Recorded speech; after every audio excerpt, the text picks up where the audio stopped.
Hey guys, welcome to the Necessary Evil podcast number 2. I am your host, Dirt, here, and I wanted to give a quick message before we get into the podcast. Now, if you've downloaded this podcast, then you've probably seen the warning I put up saying that this is not safe for work. This does contain foul language. Now, what I had been doing originally with this podcast, the first episode, is of course I went through and I blurped and beeped and fuzzed out, edited, muted, whatever, to all the swearing stuff. And the main reason why I did that is because a long time ago, when we first started submitting podcasts to iTunes used to separate out all the foul language podcasts from the rest. They would put them in some sort of like adult, category. And I've been told that they don't do that anymore. That in fact, they only really did that for a short time, many, many years ago. And that hasn't been an issue in, well, maybe close to a decade. I'm not exactly sure.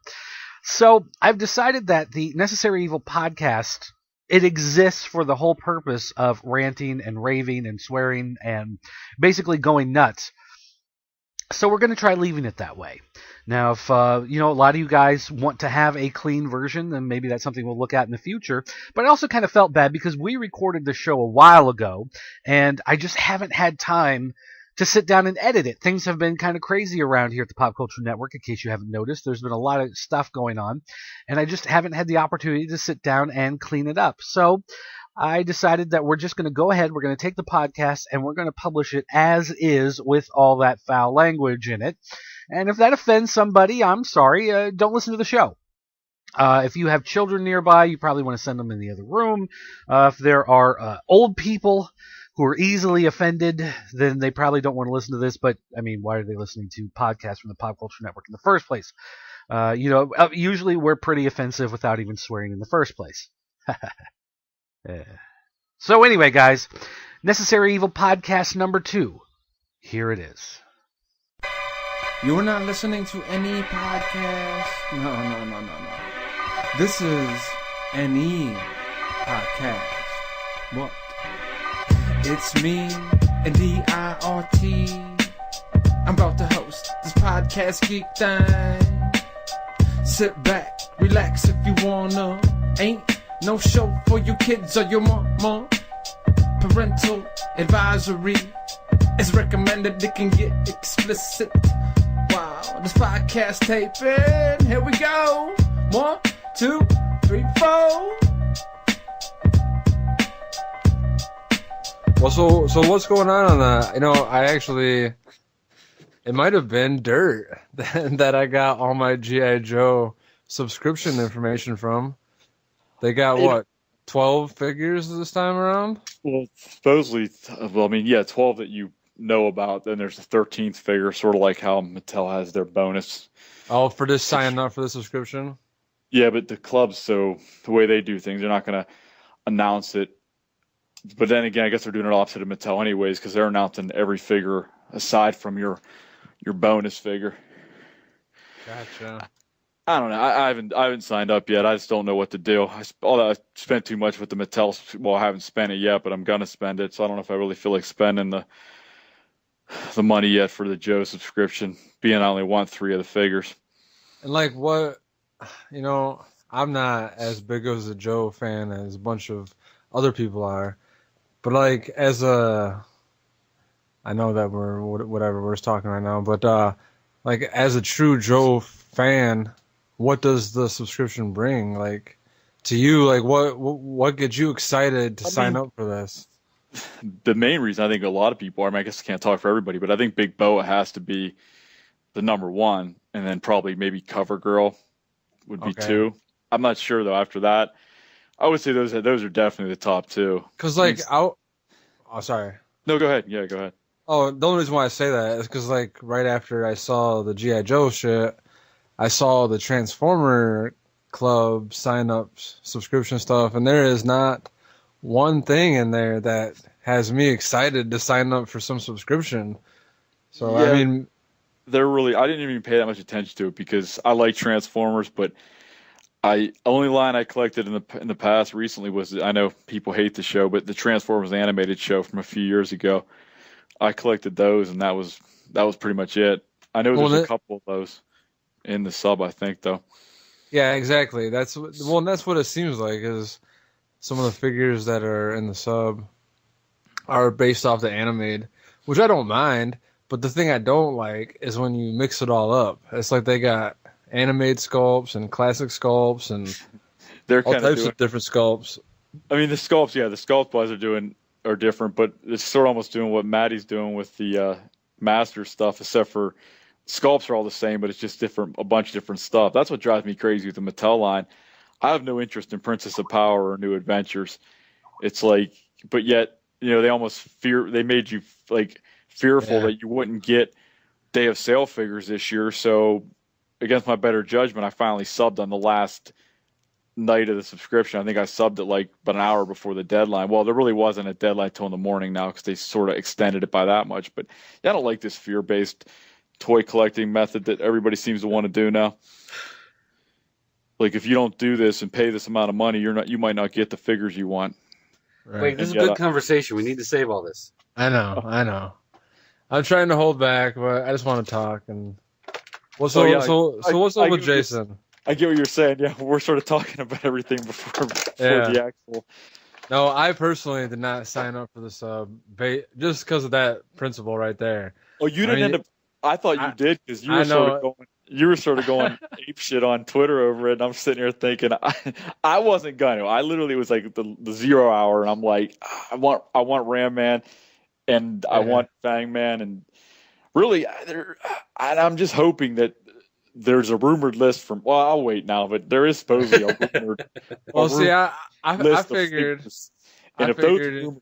Sorry. Go ahead. No, you finish the rumor list. Well, the rumored list, if the ones that come out are true, and I really think one of the rumored figures is the Horde Trooper 2-pack. Oh yeah, dude, for sure, man. The way that Scott Netlich or Toy Guru, the way he worded that last press release, it almost spelled out that those two, it was a must, a wanted troop builder pack. Well, there's no other really troop builder pack to do. I mean, that's pretty much it. So. Jason sent me a thing 3 minutes ago. Said working on it. Yeah, what the heck? He's an IT guy too, I think. It's pretty bad. He's novice. Well, I don't know what Doug does, but I know me and you aren't IT guys. I think Doug's pretty explicit. Yeah, I'm not too IT-ish. Yeah, I don't know. I'm IT for my family and my friends and my neighbors, and I don't actually technically work in IT, but I work on IT every day. I hear what you're saying. I sort of get that with my sister and my parents and certain other people. Yeah, I'm fluent enough for myself, but that's it. Yeah, well, I know the biggest thing I get is like cell phone stuff. Like everybody's always asking me, "Can you help me do this?" I'm like, "Yeah, if it's an iPhone, I can probably help you do anything." But other than that, I don't know crap about droids. Right. But yeah, like I did not sub, and I felt like, you know what, I'm not gonna sub. I'm gonna just try to help out them getting subs. that was the best I could do. I mean, that's the thing with the subs, with even the Joe Club and the Masters is, Big Bad Toy Store. I almost thought about getting CoverGirl and Big Bo off of them, and they sold out within a day. Well, then when they put Big Bo and CoverGirl up again, they went up to $60. Well, jeez. I'm not paying $120 for two figures. I might as well just sub and spend the whole $350. Yeah, it's crazy, the whole subscription thing, man. And since we're not officially podcasting, we got the other guy on here who apparently got called out on killing the line or trying to kill a line under Doug. Yeah, I remember. I read with every passing day. Dude, people cannot take a joke. I have to say I was trying to be a hater with the Joe subscription because I honestly, the way the club just dragged their feet on it and then their whole internet debacle with the credit card scenario, I was just hoping that thing would just die because it was like, it was less money I'd have to spend, and then I wouldn't have to regret it later on down the road if I didn't spend it.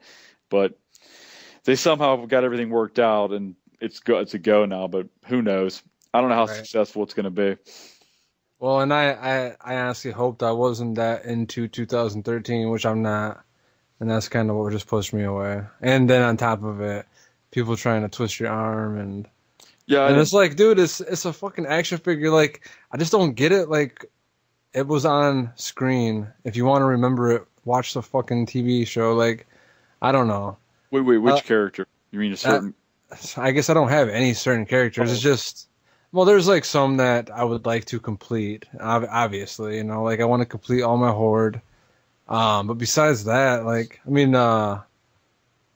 you know, what the fuck is his name? Jesus Christ, I'm having a blank now. Ram Man, obviously. Okay. Yeah, everybody wants the Ram Man, the Horde Troopers 2-pack, but I mean, it was cool seeing Ram Man released or talked about being a new sculpt, and I'm excited about that. But well, that was the one too that they were sort of holding over your head. That exactly. If the sub they didn't get enough subs, then that wasn't even going to get made. Because it's supposedly not even it's sculpted, but it's not tooled yet. See, I don't get that though, because how can you show me a prototype? I mean, what is it? Okay, is it cast in resin, or did they sculpt it out of resin, or? Well, yeah, it's just sculpted, but they hadn't made it. I don't think they made the tooling to cast it or mass produce it or whatever. But I don't know, man. Honestly, as a kid, it seemed like a pretty good prototype. I stayed out of the Masters line for I didn't even buy them. I bought my first figure in March when they did that March Matty Madness sale. And from there, I think I have like 50. God, I don't even know how many figures I have now. God damn. I spent way too much money in a short period of time. Let's put it that way. And then the fearmongers got me to subscribe. See, I only own, let's see here, 1, 2, 3, 4, 5, maybe 6 Masters figures, and all 6 of them are either painted to look like Disco Skeletor, or they're in process of being painted to look like Disco Skeletor. See, when I first heard about Matty being the subscription only, and I was all about it, and then when like the $20 price, when I saw $20 a piece, I was like, what the fuck? They want to charge you $20 for a figure? And I was like totally off put by that. And it wasn't like the first year that they got released and people had subscriptions, they were going for like crazy money on eBay, like $30, $40 a figure. And I was like, man, I kind of had a little bit of guilt. Like, man, I didn't sign up for these figures and they were telling us they were going to be $20. And I didn't sign up at all. And then like all of a sudden, I don't know if like a tons of shit came out and people had a bunch of shit, but like on eBay, figures were like $15, $12 a piece. It was like this year-long thing of where they were so cheap, and I bought them all up then. I did pretty well with most of my stuff. I actually, every figure I looked at, I have about 50 plus figures. I pretty much paid cost what Mattel would have charged originally, or less than cost on almost everything I got. So I can't really complain too much. The only figure that I'm having trouble getting is Scareglow and Battle Armor He-Man. For some reason, Battle Armor He-Man ends up on eBay every time at $50 to $70, anywhere in between those two prices. And it's like, I'm not paying that much for that figure. Man. It shows up on Matty Collector from time to time. Just keep your eye on that, because there are some of those 15ths where it shows up on those sales. Yeah, that's what I'm kind of thinking, because Skeletor got a reissue, Battle Armor Skeletor, and as far as I know, He-Man hasn't had one yet. The Battle Armor one. He was. The January of this month. You could have bought him all month in January of 2012. I'm pretty sure. That must be the first time he showed up again. So I'm kind of hoping before the new year starts for Matty. I don't know what they're planning on doing for reissues. It seems like they're almost going to just be non-existent after. No, I'm telling you, like at the end of this, they're going to do. Yeah, exactly. At the end of this year, you're going to have a chance to get some shit. That's all I know. Well, I know with Mattel, I'm getting pissed off because the damn movie stupidly enough, I freaking love Batman too, but I stayed away from the movie masters, but decided I'll try to build the Bat Signal, and it's been like to try to find John Blake was insane. And then now Ra's al Ghul, he's like, the Holy Grail now. And now there are people are saying that Mattel only made a limited run of them, and he might be like impossible to find.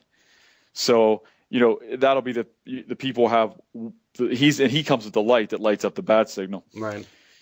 Who knows? So hold on. It says Jason's in here. Is he in here?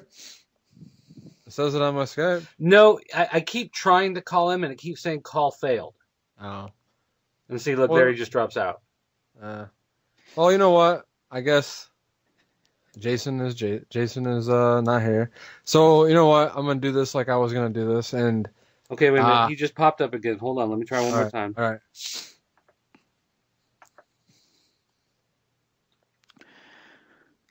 Blue, blue, blue, blue, blue, blue, blue, blue. Whoa! No? I heard a sound. Jason? Yes, how's it going? Oh, There what's up, man? All right. Like I said, I was going to do this just like I was. What's up? Y'all Only 19 minutes and 54 seconds into the phone call. hey, what's I up? don't know what happened to my headset. Like, it just cut out because I was connected, but then I could hear you Forget guys. about it. He must be using Brian Savage's computer. Yeah, forget about it. And y'all, you listen to any podcast, and instead of me introducing everybody, I'm going to go around the table and have everybody introduce themselves, starting with myself, I guess, because I'm here. But I'm Sean, Quartercon. You can find me at quartercon.org and any other place that you can spell Quartercon. On to Dirt. Well, no, I'm not here. Pass. Passing. Dirt's not here.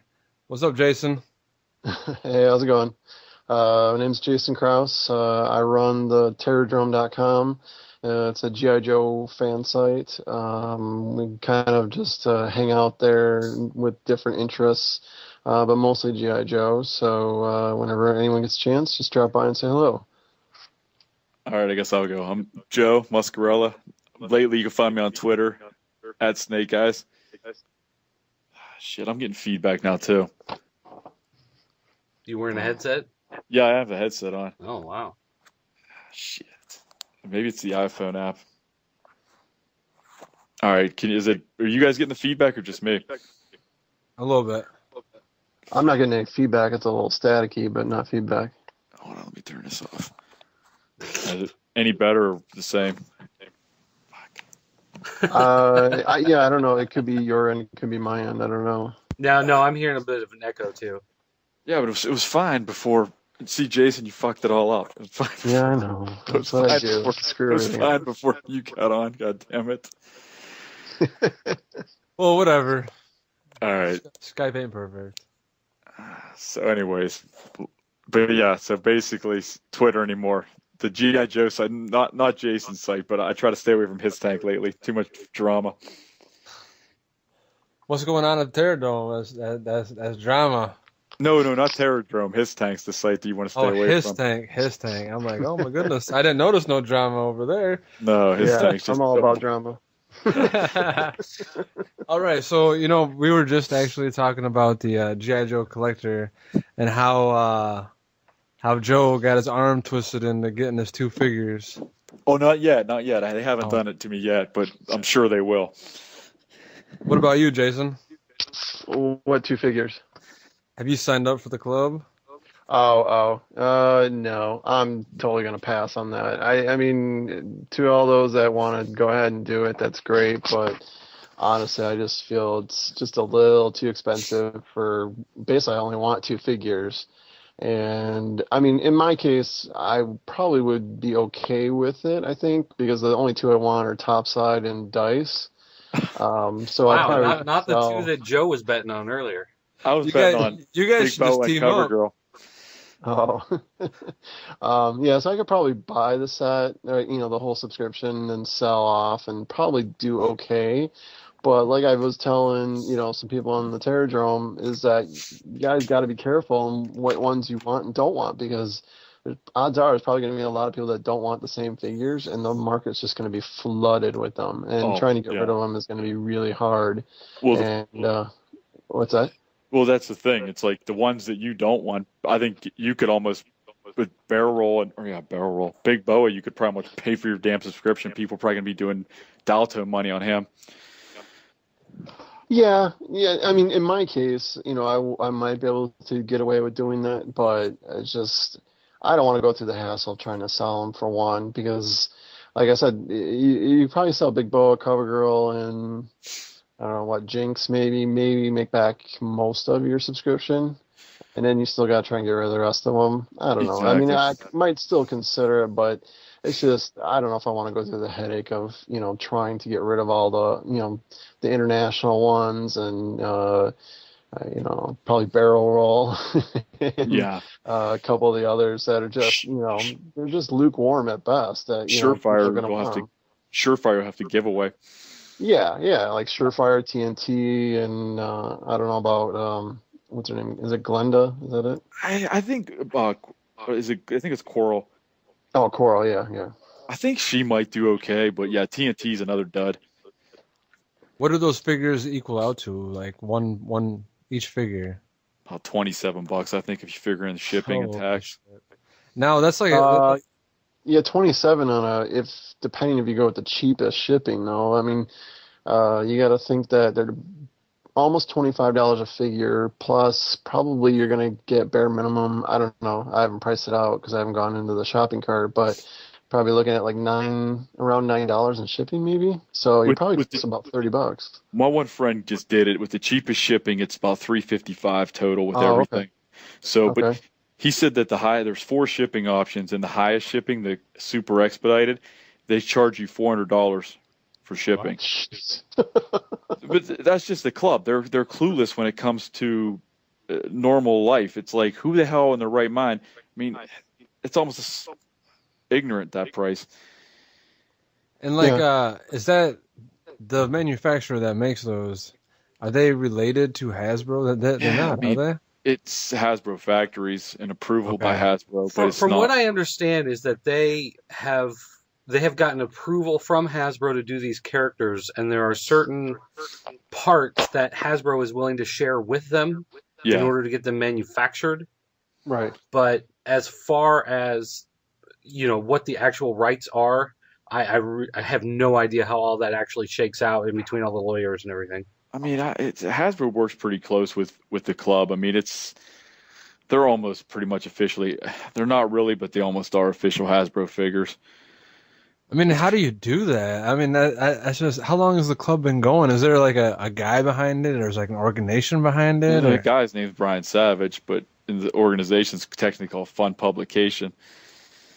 So they run JoeCon. They run the convention.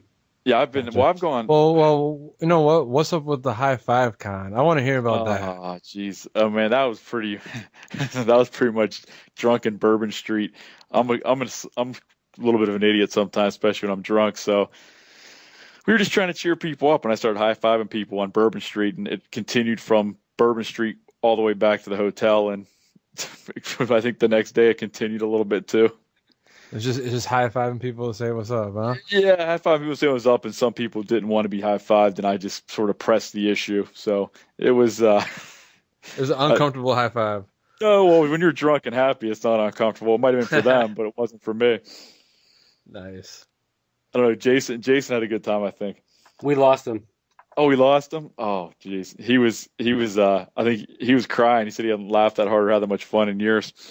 Oh yeah. I mean, it was on the Twitter quite a bit, and that's what I assumed is you guys got just too drunk and you decided to high five everybody.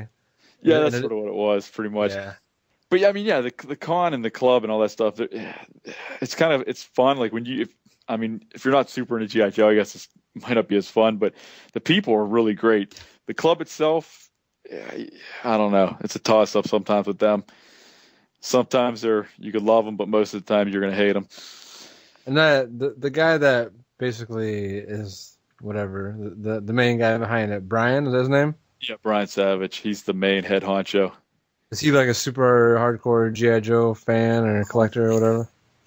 He was. The club mainly started, I think, because the 12-inch line was dying, and they were sort of helping keep that alive. But the 3 3/4 figures really are what supported the 12, because the 12-inch fans are just. I don't want to say they're dying because they're not that old, but they're sort of like just losing interest. I don't want to be saying they're all dead. They're the 12-inch guys, but so they're really, probably not buying figures as much as they were. No, and they're just getting out of it, I think. But Brian at first was kind of negative on the 3 3/4 stuff, but he knew he needed it to sort of keep it. Are you talking negative, like an 83 negative, or? Well, like he just wasn't that into I don't really think he was that into it because he had no interest really in that side of GI Joe. But now I think he does have more interest in it, and he knows a lot more. And he actually I think does collect even some of the 3 3/4 stuff now. But Brian's probably in his mid-50s, I'd say. So this was something he started back 30 years ago. No, not that long ago. I think there was a club before Fun Pub and Brian took it over, but I think Brian's been doing it for maybe 10 to 13 years, something like that. I gotcha. Yeah, I mean, at least for myself speaking, I was never around for the 12-inch era of GI Joes. I mean, no. I know you can buy them at Sideshow or like when they re-release some of the 12-inch. Yeah, but that Sideshow's not even. It's not even. I mean, Sideshow's like not even close to what Hasbro ever did. It just. No, right. But yeah, like, right. I mean, I've been. Well, how old are you guys? I'm 36. I'm 30. Okay. How old's I'm Doug? 36. Yeah, that's right. Okay, so like me and Doug were pretty much around right when GI Joe and Transformers started, and right. He-Man. Yeah, you guys were around for a lot of. You guys could appreciate a lot more than I could have. I started appreciating everything like around '88, so that's about when I started to appreciate what was going on. Yeah, I mean, I have a good friend the same age as you, and he's just as into He-Man and GI Joe and Transformers and all that stuff. But he missed out on like the early stuff. Like, not that he missed out on it, but the toys. I mean, like to me, the like the Uncanny X-Men. Mm-hmm. That to me was like my freaking holy grail. I mean, that was like, your first thing as a kid. Yeah, I mean that was like when I was in the fourth or fifth. Well, I was probably like fifth grade is when the Uncanny X-Men started for me. Okay, so that was a pretty. When good I spot. think of that show, I think of that show as being like when I was middle school, high school. Yeah, I think so for me too. Yeah, right. Well, same age. So for me, yeah, well, because like when I think about Masters of the Universe, everyone talks about all these memories of Masters of the Universe, but for me, I was out of Masters of the Universe when She-Ra started rolling around. I was also. That's why I have no interest in Princess of Power stuff. Whereas, like my friend that's in his early 30s, not that he likes She-Ra necessarily, but he remembers that almost more than the He-Man side of it. See, I remember the freaking Masters of the Universe movie more than anything, honestly. I know that movie sucked, and even as a kid, I knew that movie sucked. But the Dolph Lundgren, even alive. I was just old enough to like, where my parents would be like, "Oh yeah, you can watch a movie," and they wouldn't be around, you know. Okay. So I watched Masters of the Universe, the movie, a lot, and I watched like House a lot. So those like the two movies I watched a lot. When my sister, one year she was having a slumber party for her birthday, and my parents decided that I had to be out of the house. Like it was just not going to work if I'm in the house with all these girls running around. So they took me to the movie theater at the mall. They bought me a ticket to Masters of the Universe and a ticket to Garbage Pail Kids. Okay. And I sat there from 7 o'clock until like 10:30 at night, just watching those two movies back to back. And I remember walking out of there going, this type of experience is never going to happen again. Well, that's what's funny. I remember when I was a kid, too, I would do stuff like that. My parents let me go by myself anywhere. Nowadays, you would never let your kids do that. Well, yeah, you'd probably go to jail if you let your kids go see a movie by themselves. That's the thing. You probably would. But I don't. It's crazy, how much that stuff can influence your life, your whole, where you're still... somewhat, I guess, addicted or infatuated with it. Yeah, the Garbage Pail movie though, that's gotta be like one of the worst movies ever. I have to admit. Well, I mean, it's no Avatar, but it's pretty bad. I don't know if I've ever seen it. I mean, honestly, if I did, I don't remember. I actually downloaded it for my daughter, not but like a year ago, because she was all into creepy whatever she could find, and she couldn't even watch that, and she was like 5 years old, so. That's how bad it was. I don't know. Maybe I shouldn't track it down. I was thinking I maybe need to track it down and watch it, but it sounds like it might not be worth it. Yeah, I might pass on that. So we got Jason back. Yep. Oh, Jason's back. I was explaining High Five Con to them on the why you got cut out of the conversation. Oh, He okay. wanted to know what all the hype was about. I told him it was basically me being drunk and high-fiving people that didn't necessarily want to be high-fived all the way back to the hotel. Yes, that includes a passed out homeless guy on a bench too. Oh, And a vampire. I saw the vampire. oh, you saw Oh that? yeah, That pic- and a vampire. Yeah. the vampire was interesting. He was kind of creepy. All right, so it sounds like the G.I. Joe Collectors Club is a pass, probably for the most part. What about Transformers Club? Anybody doing that one?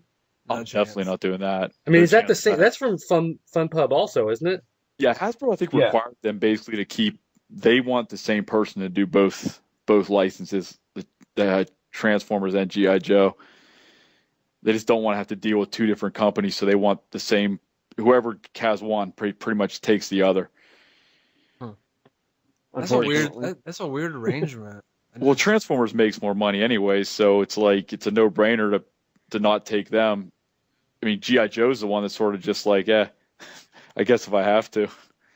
Yeah. Right.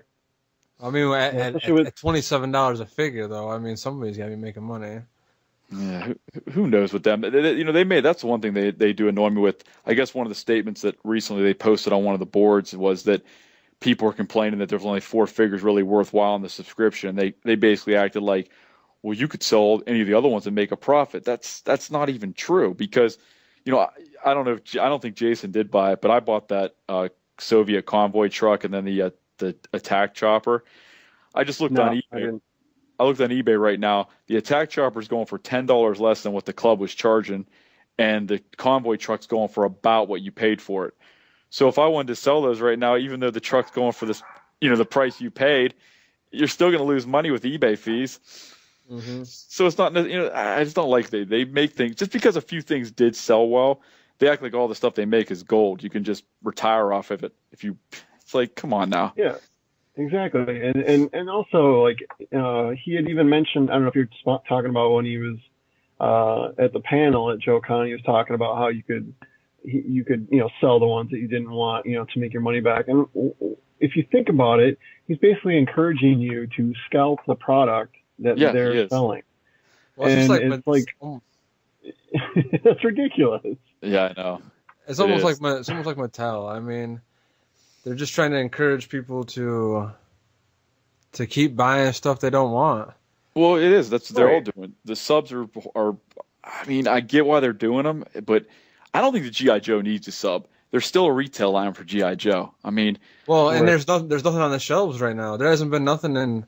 Well, how many months? Well, yes, that movie stuff that's kind of but that's nothing. There's no movie. Well, yeah, that's the only reason G.I. Joe's not on the shelves is because of the movie getting postponed. If that wouldn't have happened, there would be new product. There would have been more waves of the retaliation stuff coming out, and actually a lot of better stuff than what was out already. I mean, the newer stuff blows to what you already saw out of the water.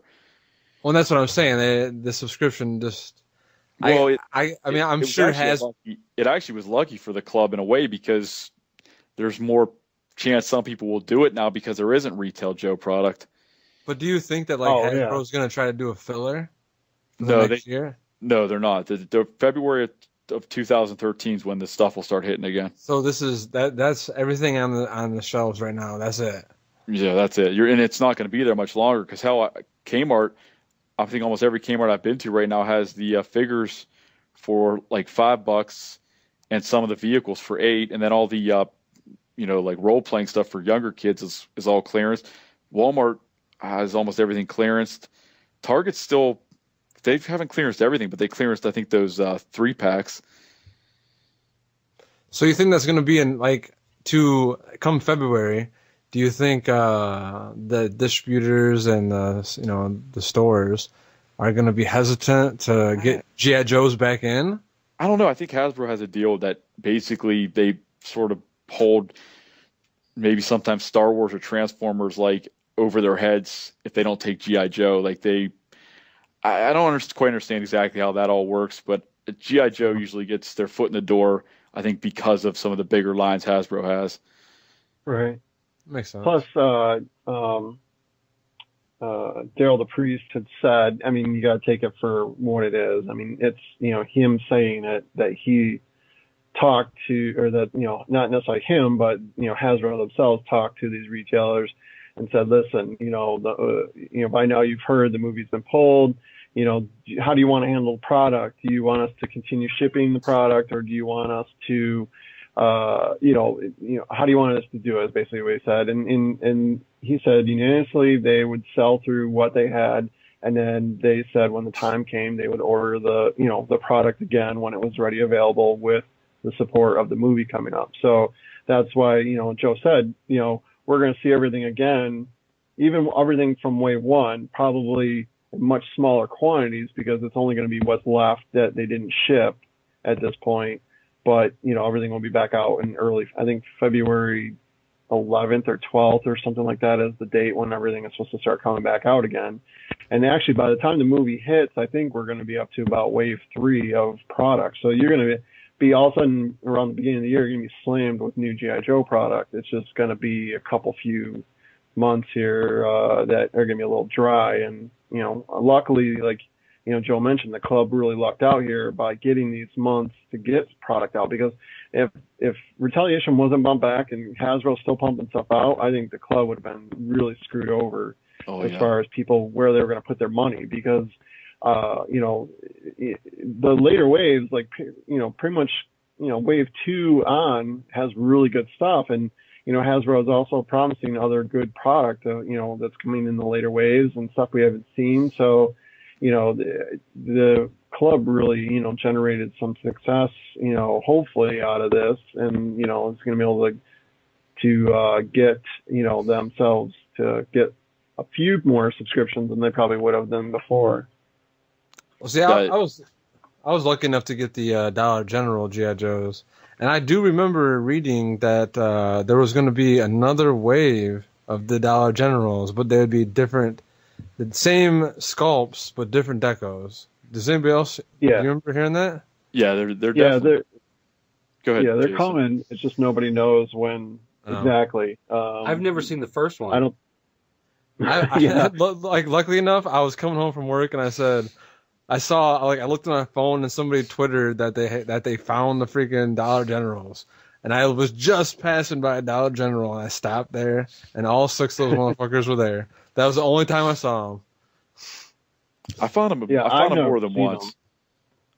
I found them a retail a handful of times. Yeah, I actually ended up with 2 sets, but I traded somebody for some JoeCon stuff with the other set. But I remember Dale DePriest, which I don't know if these guys know. He's like the brand manager for G.I. Joe. He was upset because they weren't just supposed to go to Dollar Generals. Seemed like what they were trying to say at con, but I think they're working on trying to get them to maybe like Big Lots, even Family Dollar, different outlets, because not everybody has a Dollar General in their state necessarily. Yeah, I mean, hope that actually happens. Yeah. You never know, though. I mean, it seems like a lot of those stores are sitting on old stock. So it might be hard to push it through. That's true. Some of the Dollar Generals I'd pop into had the no accessory O-ring figures, and those had been there for years. Oh yeah. Like the one I found mine at, the one down the other Dollar General down the street had those O-ring Joes at it still. So yeah, it's the luck of the draw, I guess. All right, so if you guys are Joe fans and you're not subbing the line, are there any figures that you're going to go out of your way and just be like, I'm going to go on eBay and buy them? I don't care if they're $25, $30. I'm just going to go ahead and get it. You know what? If I don't sub, I probably won't buy any of them, because the ones I'll want, I know are going to probably be, unless they sell so many subscriptions that the market gets flooded. But I have a feeling the 3 I really want are just going to be, $100 a figure, and I'm not going to pay $100 for a G.I. Joe figure, even though it's something I might want. Yeah, I mean, that's crazy. Yeah, that's I don't know. I know there's guys that, have no problem dropping $100 on a figure like that, but I mean, I even cringe at like when it gets to 50 or 60, I ended up bidding on a Zorana last year because I wasn't sure if I was going to be able to get, them through my regular, sources. And I think I ended up paying like, I don't know, $50 or whatever for one of them. And now we're just cringing at that. So the Yeah. thought of, paying more than $50 for a figure is just, I don't know. I mean, I know it's supposed to be a hobby. You're supposed to enjoy it. And sometimes some of the, some pieces are going to be a little harder to get. But, to me, I don't know. It just seems like that's getting a little crazy, especially like when you think about $50, what else you can get with that? You can get, 5 retail figures for that price, Marvel Universe, G.I. Joe, Star Wars, all pretty much are around $10 a figure. So, I mean, it's kind of crazy to think about spending that kind of money on just one figure, and then, there's also the thought of, you just spent that kind of money. Do you really want to open it? And I open everything. I don't keep anything carded. So I'm like, oh, wow, I just spent $50 or more. And do I really want to open it and just totally devalue the hell out of it, or just, spend whatever amount, 10, $20 or whatever, and, be a little happier about it. I hope that I can find, at least topside from, the subscription. I know he's not one of the more higher demanded figures that people want, but I mean, I've seen a few people say that they want them. So I'm hoping that maybe I could get them for between $30 and $40, but I could just be, wishful thinking on that part. And then who knows with the club? I mean, they're sort of pulling the whole Mattel thing too, with there may be no day of sale figures. And at first they acted like there was going to be, there was always going to be, each figure would be on the site, whether it went quickly or was up there for a few days. But now they're almost pulling that same thing, trying to make you scared that if you don't subscribe, you will have to pay X amount of dollars on eBay or, for the figure you want. And to me, that's just the wrong way to do anything. That's exclusives. I mean, I know these aren't technically considered exclusives 100%, but the exclusive figure market is just more. To me, it almost makes me want to get out of the hobby. Like with Hasbro, with Jinx this year, when I at first didn't think I was going to get her from Hasbro Toy Shop, I was just so pissed off because I'm just like, like you said with Zorana, I don't want to pay. I like Jinx and all, but I don't want to pay $50 to $60 for one figure. And it's, I don't know, it makes you like, that's the biggest problem with Hasbro. It's not their fault to a certain extent, but because the G.I. Joe team, the designers want to get Jinx out, and they wanted to get Zoran out, and they wanted to get Slaughter out. That was the only way they could do it. But they don't want it to be frustrating for us. They want us to be able to get the figure as well. But I don't know. I just, exclusives suck, and then Hasbro has no clue how to run their website as far as, let's just randomly throw these things up, and then if you happen to be randomly do it again. Yeah, well, yeah, and then if you happen to have nothing to do all day but refresh the website, you might have a slim chance of getting one. Yeah, right. God, that's a horrible nightmare. Well, Jason heard me talk. I talked to I think it was Daryl DePriest and someone else, and gave him some ideas. Basically sort of follow similar to what Matty does, not 100%, maybe make a little bit of a change, and they were all excited about it. The one guy, he goes, Daryl DePriest told this one kid, he goes, take all this down and send this off to Hasbro Toy Shop. Well, maybe they couldn't implement it this year or whatever, but it's like they've known this has been a bad way to do this for years. It isn't like this is the first year it happened. It's been going this way since not really Pimp Daddy Destro, I don't think, but I mean, sort of with Cobra Commander with the business suit. But the worst was, Sergeant Slaughter's what really made it go crazy, and then Zorana didn't help, and now this year with Jinx, it was like, come on. Yeah, I know you sent me a heads up on the I did. Hasbro. Yeah, man, and I fucking had that. I was after the Uncanny X-Force, and I had that bitch in my freaking cart, and I went to pay for it, and it was all good, and I got greedy. I'm like, oh, I'm going back. I'm gonna put 2 in my cart, and as soon as I went back to put 2 in my cart, motherfucking sold out. But see, that's the thing though with you guys, at least with other lines. Okay, I seen that Wolverine and Archangel are coming out as Legends figures, and it's some different paint schemes. But with G.I. Joe, if you miss them, you miss them. So you either got to go on eBay and pay out the ass for them because you're not going to get a recolor at retail.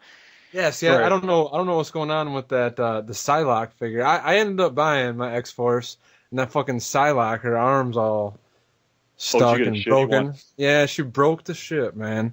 Fucking broke. Yeah. Right. Yeah, the problem is with the G.I. Joe, and like you said, Joe, is that they went from doing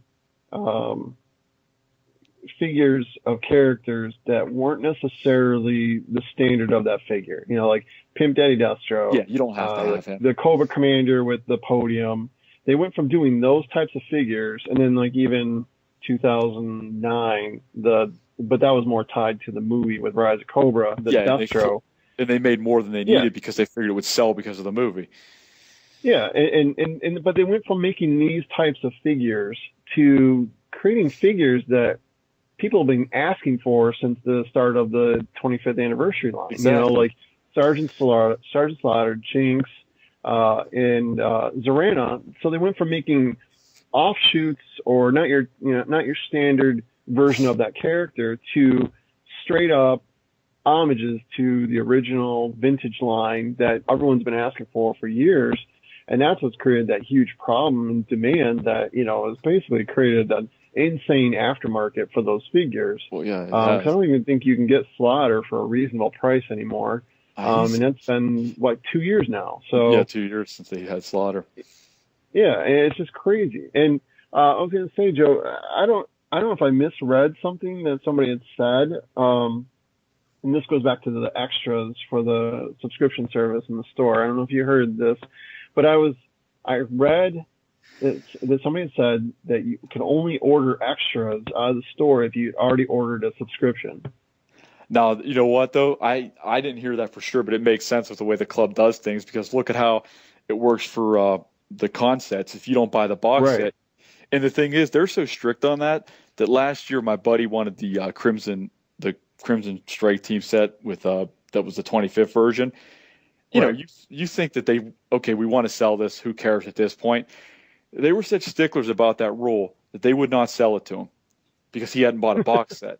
You know, and that was in 2009 that came out. They still have them in their club store. Well, you know, come on, are you serious? You're going to turn down this kid's, you know, what are those, $250, something like that, just because you're. Well, that's the thing with Brian Savage is he is so just to a fault, like just such a stickler for like the rules he creates, and it's you know, it's not like they're some huge, they're fly by the seat of their pants little company that you think that they would take their money if they could get it however they could get it, but apparently he's got to be. Well, you have to meet the guy to understand. I think Jason sort of realized after personally being around him this year at con, but he's a character. All right, well, I mean, there's like 3 figures that you want, Joe, 2 or 3 figures, and there's 2 or 3 figures that Jason wants. It sounds like they're different. Why don't you guys just combine on a sub? I was kind of thinking that. I mean, if I end up getting one, I would definitely sell Jason topside for cost. I mean, I'd have no problem with that. There you go. All right. Well, I mean, I guess we could figure that out. I mean, you know, because if you really, Jason, you really have no interest in Covergirl or Big Boa? No, no offense to anybody that likes Big Boa, but that is just one goofy character, and I just can't get behind that. It's not my favorite figure, but it was one I had as a kid, so it's one I want. But no, I understand. Yeah, like to me, I think Big Boa and Covergirl. I mean, I don't know. I think the consensus, at least it seemed like, was that Big Boa and Covergirl were probably 2 of the top 2 wanted figures in that sub. Yeah, they sold out first at Big Bad Toy Store at like $40 or $45 a piece. Yeah, I think it was like 44 or something and change. Then they put them back up again the next time at like 60 something. Oh, okay. And you know, that's Big Bad Toy Store. That's their prerogative. If they know that they sell it that quick and they can relist them and get more, hey, more power to them. They're in the business to make money. But yeah, that's the thing with the exclusive stuff. It always turns into a, you know, how much can you get out of it? And to me, that's where it doesn't become fun anymore. Do you think subscriptions are the wave of the future for some of these collector lines? I've never thought it would be with G.I. Joe. I mean, I guess He-Man, I kind of could understand it because it seemed like they failed with the 2000X stuff, but I don't know. And well, I mean, we've seen DC. We've seen, you know, now they're doing Watchmen. We've got the Masters of the Universe. We had our Voltron. Yeah, now you're getting Transformers, G.I. Joe. DC makes no sense, though, because the Classics line, okay, it left retail, but yet you're getting a wave now at retail with Superboy Prime. You're getting the 52 Superman, the 52 Batman, and Red Robin.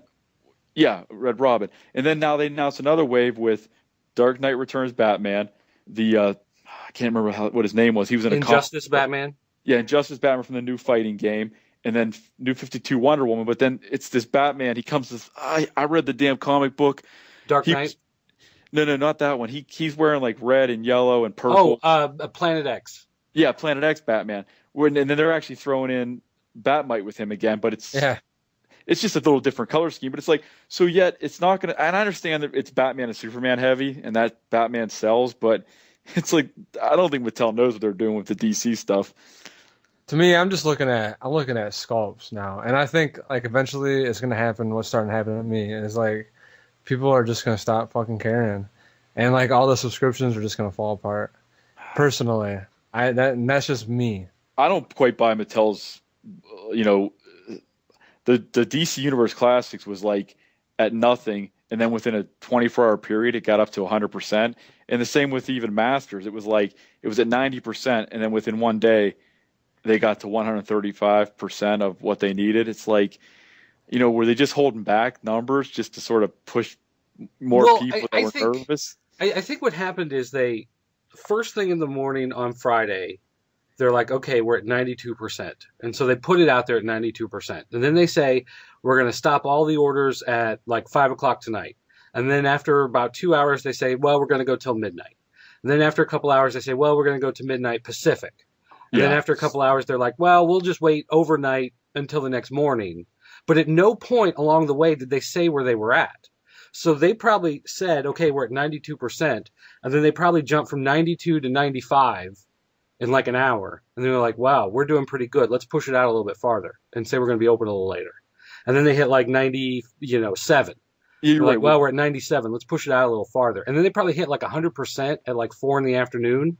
And they said, oh, no, let's just say we're going to be open all night because we've hit 100%. Let's just see what more we can get. Yeah, let's see if we can get any gravy on top of this. I was watching that whole night.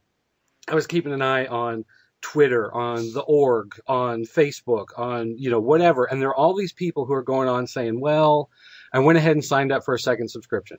Well, I went ahead and signed up for a third.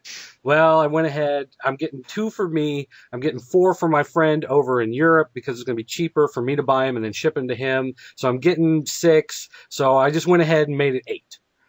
Like I kept seeing this time and time again, and not from the same people, but from different people all across the spectrum of wherever I was checking. They're like, well, I just went ahead and, subbed for another one.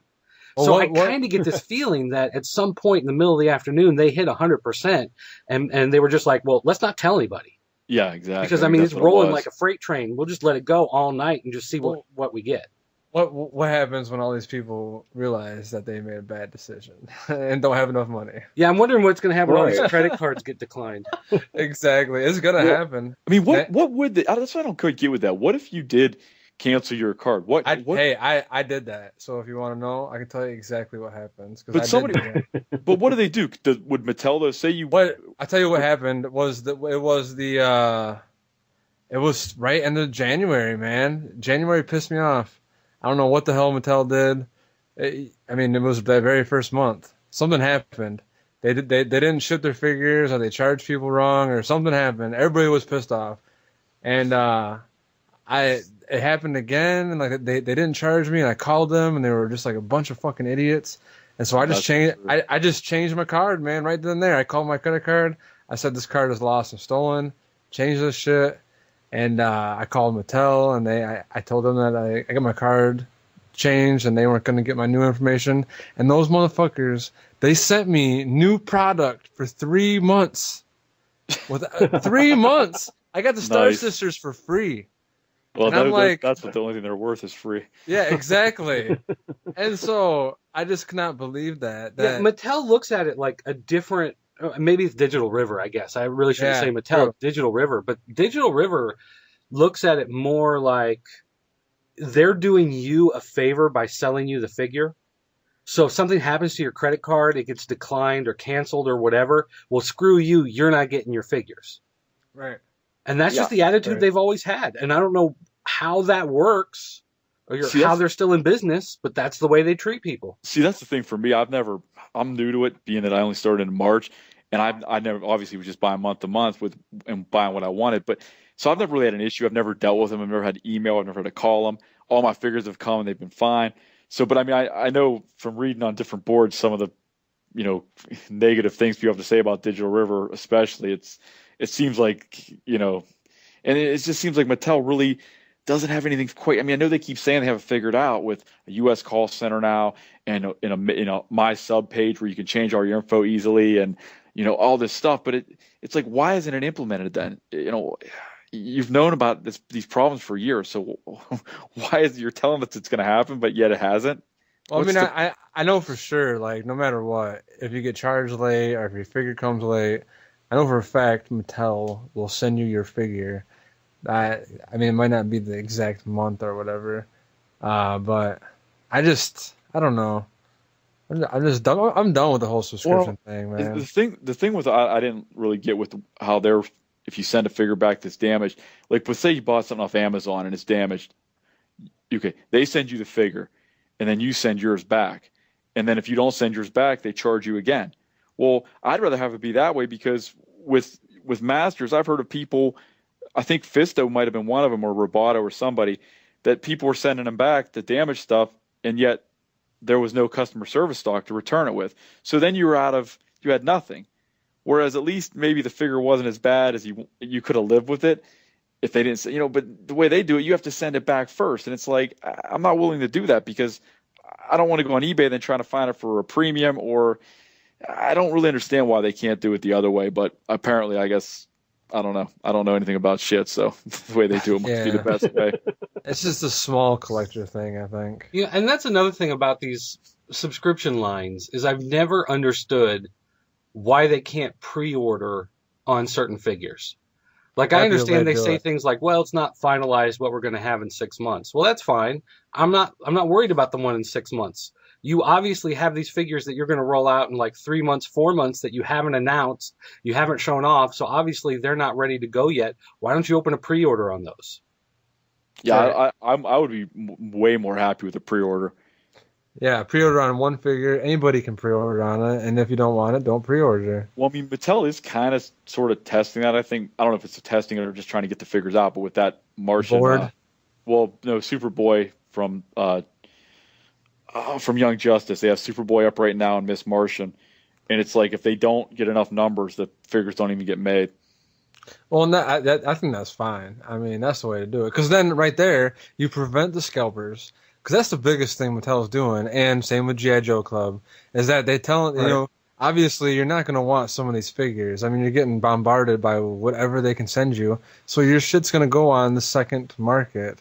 Where if they pre-ordered each figure individually, if the pre-order don't go up, well, then it's not going to get made, then I'm assuming the secondary market is not going to be as lavish as it would be.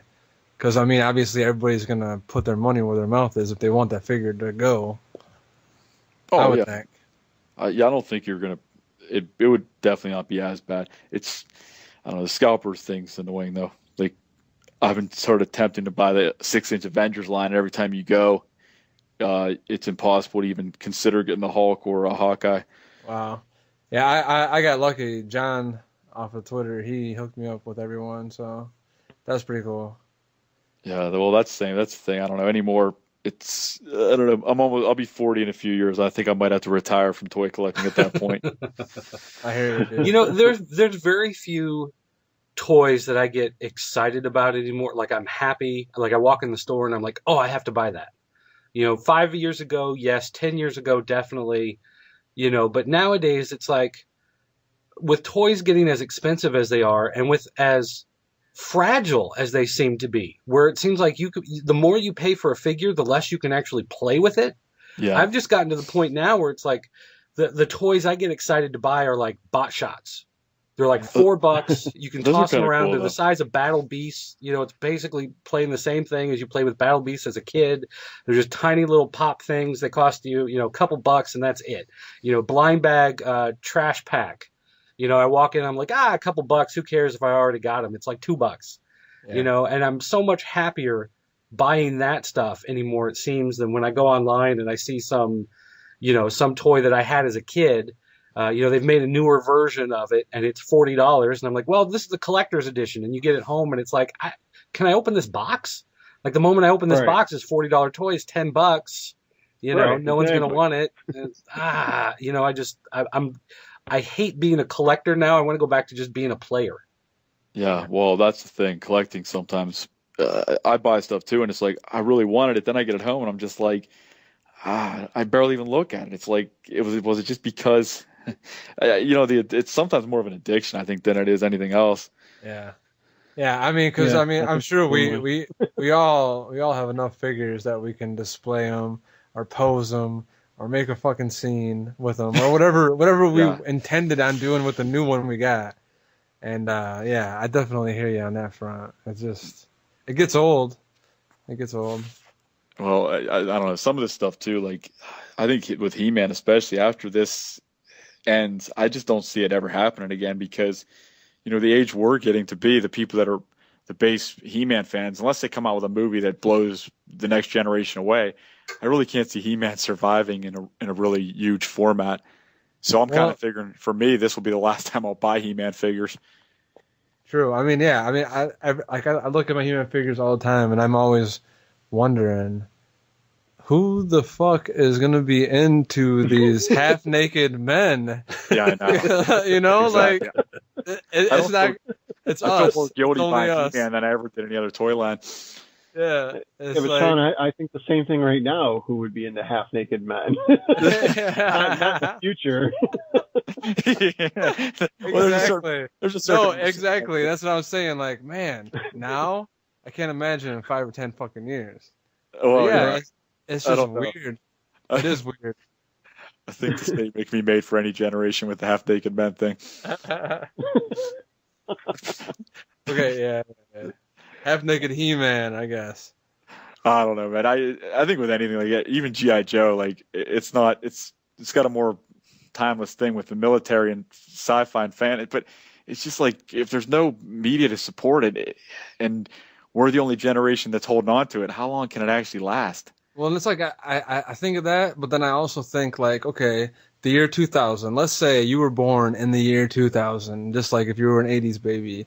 What did you have to fucking play with as a kid, toy wise? I mean, what you had the It's all Yogi-Mons, Pokemon and Bakugans. Pokemons. and- I Yeah, mean, true. that shit just always. Do you think that would be popular for people 20 years from then? I mean, if it holds the same, like Possible. just with like. But I mean, it's but possible. there was also like Legends, and there was also other figures that were like there was DC Classics. I mean, and there's all the Teenage Mutant Ninja Turtles. I hope that some kids out there got into that, and maybe that can go forth. You know? Yeah. I mean, I don't know much about I remember Pokemon was huge, but but Bakugan, I don't know how much support it had, but Pokemon had like cartoons and everything else. So it's like, I think if it doesn't have something to support it, it's just not gonna make. I mean, like for me, I know some guys they make they get their kids into He-Man or GI Joe because they were into it, but other than that, I don't really see how kids get into it because there's really nothing for them to latch onto. Well, my son, Right. my son is the right age for Pokemon. He's 7, so he's right in that group. He's, discovered the manga, so he sits there and reads those. He watches the cartoon, which is just the chopped up anime, and he gets the cards. But they don't just play Pokemon. It's always packaged in a block where you've got like Beyblade and then Pokemon and then something else afterwards that's kind of in that same genre. So he gets Pokemon, but then he also likes Beyblade, and Beyblade is just tops. It's metal tops with plastic tips, and you pull the ripcord and they clank into each other. I've not seen him. He in the loves store. collecting those too because they've got a cartoon on that's part of that same block when you sit down and watch your cartoons every day. Yeah. I mean, that's just how you market. That's how you make the stuff work. Yu-Gi-Oh was so big for a while because the Yu-Gi-Oh cartoon came on right after Pokemon. It was a card game just like Pokemon. They sold the packs side by side in the store, so it just became the that hop-on type of thing. True. And that's the thing, like Hasbro and obviously Mattel, they can't even keep their Hasbro buys part of a network and they can't keep GI Joe on. Yeah. I tell you, I spent like 2 hours today with my daughter watching the super squad or the superhero squad. You know what I'm talking about? Oh, the Marvel superhero. Man, I love that show, dude. It's totally kid oriented, but what I love about it is that like every scene has like 30 Marvel characters in it, and they all hold pretty true to their personality at least. And That's the more super deformed. Go ahead, Jason. I was gonna say even the Marvel Universe show on Disney. I mean, or not the Marvel Universe, the Avengers show on Disney. That's a great show. I mean, I know honestly, I mean, I would hope that is selling some Marvel figures. I mean, it kind of seems like it because every time I go into the store now, there's only a few figures left at a lot of the places I go to. But I would think that show would really help Marvel figures sell because, just like that Superhero Squad show, there's always a ton of different characters in the, running around. And I'm like, always like, I may be, 37 years old, but I'm like, oh, this is really cool. Just seeing all these characters, that I've been reading for, the last 20 plus years in comic books, seeing them running around. So I would have to think as a kid, I see this, I'm like, that's really cool. I got to have a figure of that. So, I mean, and the thing is with G.I. Joe, I mean, it needs a property like, the Renegades cartoon. And the sad thing was, and I don't know how true it was, there was talk of the show was actually canceled like right at the beginning of this season. So like it had no chance of going on to a second season at all because I don't know whose decision it was. It was to shake it up, to make it, I don't know if it had to do with making it more like the movie coming up or what their thinking was, but it was basically, killed right out of the gate, So, I mean, it's been said many times, it needs a good story to go with it. So, somebody's got to come up with some, media that can, if it could get a decent cartoon like it had once again, like with Renegades, which was doing good, at least towards the end. And then, I really think that, I know some people don't agree, but I really think a solid video game, not like what we got with Rise of Cobra, but yeah, something really a solid video game that, people could, get into and didn't play it and finish the game in like 6 hours, and had some value to it. I really think that those two things could really drive G.I. Joe to be a strong brand again. I think a video game is more important than a cartoon. I mean, Halo spawned a line of figures that are popular because of a video game, nothing else. Yeah. I don't understand what Hasbro does. And I don't even think, I can't really say this for sure, but I don't think the hub's even showing reruns right now of Renegades. It's like, I haven't seen anything. I haven't seen the original cartoon on at night still, and that's it. I don't see any other Renegades mentioned in the guide. Which to me is stupid because as a kid, I remember I'd watch a rerun of the same cartoon a million times and not even care. Yeah, definitely. Right. So at least leave the reruns on. What the hell? It's like how I probably seen every episode of Scooby-Doo 55 times. So put the damn rerun on. Well, do they have the original 80s G.I. Joe on the hub? Yeah, it's on more of a late night time. 12:30. Well, yeah, there's guns in it. You can't let kids watch that. Laser guns. Yeah, true. They shoot pink and blue lasers at each other. Nobody dies. Yeah, nobody dies. Well, actually, I saw Expendables last night, and it's almost the same way. Well, nobody dies. None of the heroes die. Let's put it that way. Stallone's ziplining through about 55 people shooting guns at him, and he kills every one of them. Well, yeah, but he's Stallone. I mean, come on. Well, no, honestly, though, Expendables 2 and Expendables 1, I go into them as it's just pure 80s nostalgia, craziness. I don't even care if there's a plot or anything. It's just insanity. Right. And right. I don't know if you guys, did anyone see it yet, part 2? No, I've only saw one. No, but I'm wanting to see how the character design and cinematography works out in this one. Oh yeah, I don't know what I think they shot it with an anti-aging lens because it's so blurry the whole film. I think they wanted to make Schwarzenegger and Stallone look 20 years younger. I'm like, so to my buddy was over, I go, what the hell did they film that with? Like, did they put like mesh over the camera lens or something? I'm like, what the hell? Wow. But no, there's a couple scenes that honestly make it worthwhile if you're a fan of those, obviously the old Stallone stuff and Schwarzenegger stuff. There's a few scenes with those two that are just priceless. All right.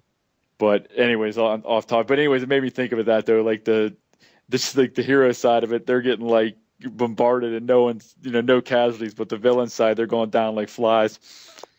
Well, maybe they don't want kids to watch the original G.I. Joe cartoon, not because of the violence of shooting guns, but the fact that they have like laser guns and jetpacks. And it's like, we don't even have that technology now. Let's not get anybody's hopes up, Yeah, We're the hovercrafts and the flying cars. They aren't even coming yet. So let's hold off on this crazy technology a little bit. I watch the original Joes on Netflix all the time. That's one of my favorite cartoons. I'm embarrassing enough. I still like it. I mean, I don't know. To me, Transformers doesn't hold up as well as G.I. Joe, but some people argue the opposite. Yeah. I feel the same way. I sat down and tried to watch both of them about a year ago, and for me, G.I. Joe seemed to hold up pretty well. Especially, they had a lot of 2-part, 3-part episodes, all the Springfield stuff and Serpentor stuff, and all that stuff really seems to hold up for me. Whereas when I watch Transformers, just the animation seems so bad in a lot of them. Oh, yeah, it seems. And especially the later seasons where they switch to a different animation company, and it's just so terrible. And there's so many errors. Yeah, exactly. The thing for me is like if you're looking at Megatron and like it's Decepticon symbols over here, and then it's like bam over there, and then like it just shit does not line up. It's like, goddamn, you gotta be fucking joking. Where G.I. Joe, G.I. Joe's had its fair share of. If you really pay attention, you'll see some really wonky stuff like that too. Like the episode with Mainframe and Zorano, like when they fall in love or whatever. I kind of vaguely remember that one. There's a scene with Beachhead. He's like yelling at them, like when Zorano's in disguise. At first, he has his mask on, and then all of a sudden, his mask is not, like it's just cut out around his face. Like he still has it on, but you can see his whole face. And he's like yelling at him. There's just like all kinds of weird things like that. But I do agree that like I've tried watching Transformers again too, and I'm like, wow, this is really bad. Like as far as the animation style goes. I think like the voice really acting is good. I think the stories aren't as good. Like the G.I. Joe, the first few miniseries especially hold up, I think, anytime you watch them. But with Transformers, I watched the first miniseries, the first few episodes, and I'm just like, it's okay. But I'm like, it just, I don't know. I guess big transforming robots just do better than army guys. I still like their animated movie better.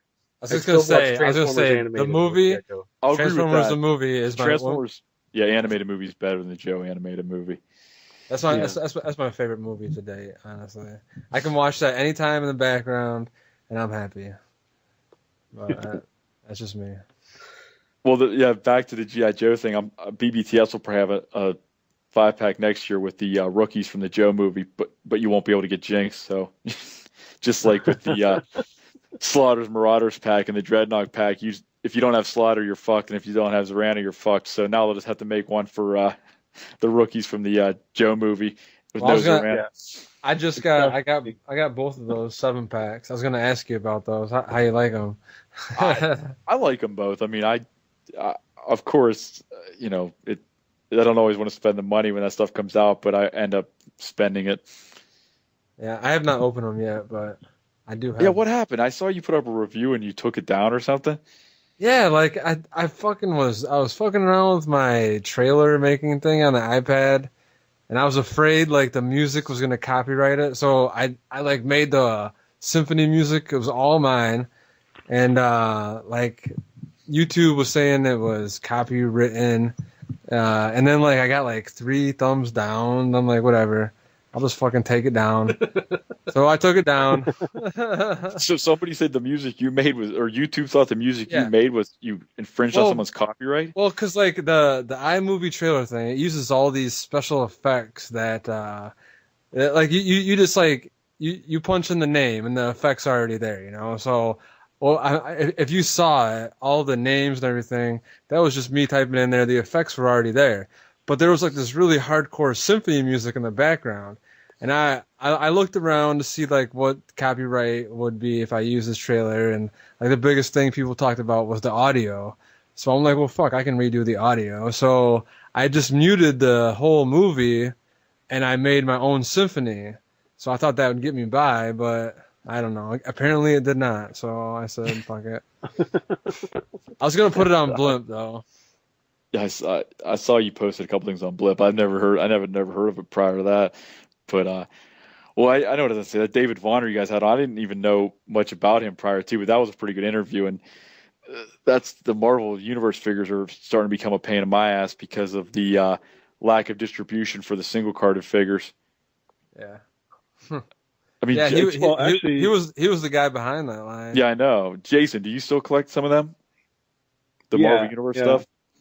And that, what I was gonna say is that the whole and it's pretty obvious what happened this year is that with the Avengers movie coming out, Hasbro kind of just shifted gears with the Marvel Universe and then said, we're only going to start shipping in the second half of the year and allow Avengers to breathe pretty much because you're looking at a lot of the same types of characters and stuff like that.